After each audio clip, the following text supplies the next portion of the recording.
Okay, this is Orlando Wilson. What I want to talk about in this video is how things you need to take into consideration if you are a close protection company or somebody that's freelancing and you're dealing with clients that have a threat on them or potential threats on them, and what you need to take into consideration to protect yourself.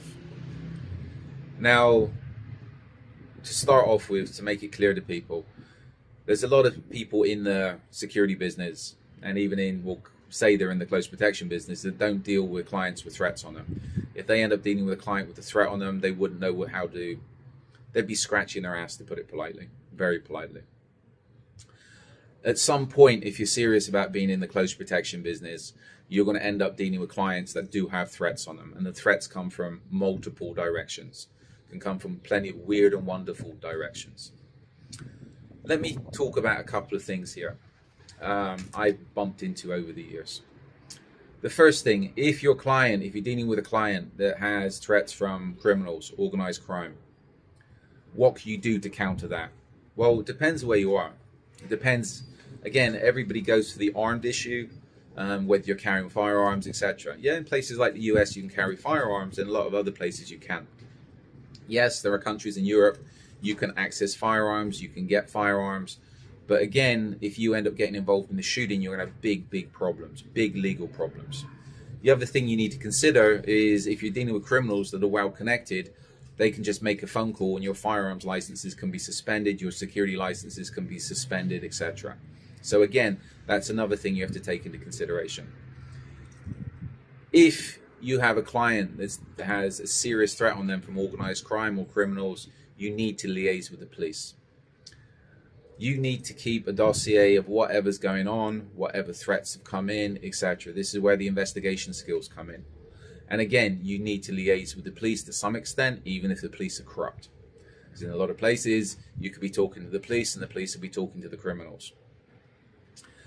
This is where you have to consider as well, not only the issues, the business issues of threats to your business, as I said, from licensing, etc., threats to the client, but also threats to you and your family. I know of a couple of cases. One comes to mind. An associate of mine bumped into a long time ago in Eastern Europe. He was dealing with a client, with political client, organized crime. People wanted to get access to that client. They didn't like some of the things he was doing. So the first people they contacted was not the client, not their target, but the wives of the bodyguards, the wives of the security team. Why? Because they know if they take away the security team, if they take away the security, they've got access to the client. They were softening things up so they could get to the client and talk to the client. If you have a security company that's providing, from a criminal perspective, if you have a security company that's providing security for somebody you want to get to, if you get rid of the head of that security company or get rid of their licenses or cause too many problems, they'll walk away. You have access to your target. Simple, right? So this is where, from a perspective of if you're dealing with organized crime, you have to expect problems from possibly the police and also from the criminals themselves. You have to be able to protect yourself and protect your family, protect your assets, protect your business interests, etc.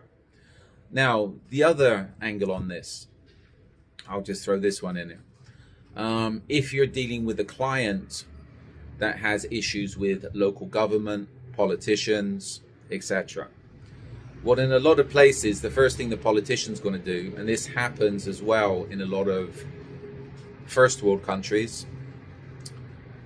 I know cases where this has happened I'll give you one example. I know of one case in Western Europe, in a country that has a name that sounds like Belgium, where a client of mine I've been working with now for a long time is involved in a big insurance claim, and there's been a lot of funky stuff going on.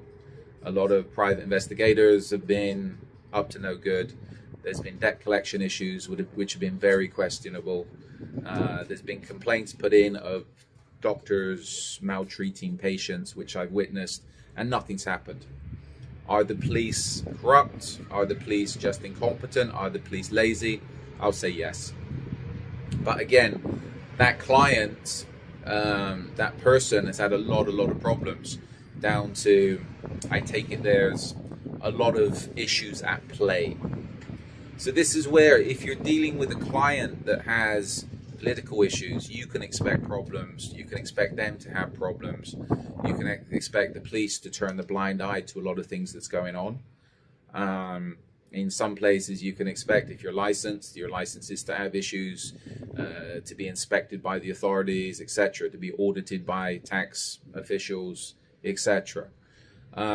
This is where, from a service provider perspective, if you're dealing with that type of client, you'd have to know how to protect yourself. You have to expect that people are going to mess with you. And you need to ensure that you've got everything tight. You can take it for granted that people will come to mess with you and, again, try to audit you, etc., mess with your licenses, but you need to make sure everything you're doing is tight. You're not going to give them an opening or any leverage so they can mess with you, mess with your business, etc. If everything you're doing is, again, if you take these jobs, make sure everything you're doing is 100% legal. If the authorities are coming after you, if the authorities are harassing you, you need to keep a log of when they turn up, what they're doing, etc., etc. And when it gets to the point where you can prove beyond any reasonable doubt that you're being harassed, then I would counter. And I would start putting the complaints in that, yes, I'm being harassed. We're being harassed because we're dealing with this client, etc. Everything we're doing is legal, but we're being screwed with by the police, tax people, etc., etc., etc. You have to counter, because that will keep people, it will show people you're not playing. But to counter, you need evidence.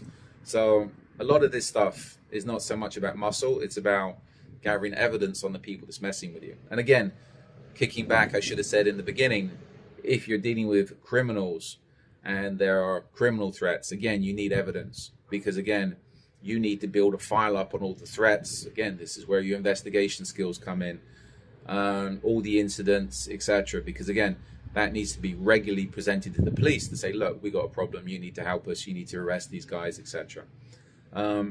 But this is just a short video for a very complex subject. But if you're dealing with clients that have threats on them, especially if it's from criminals or they're political, you can expect to get messed with yourself.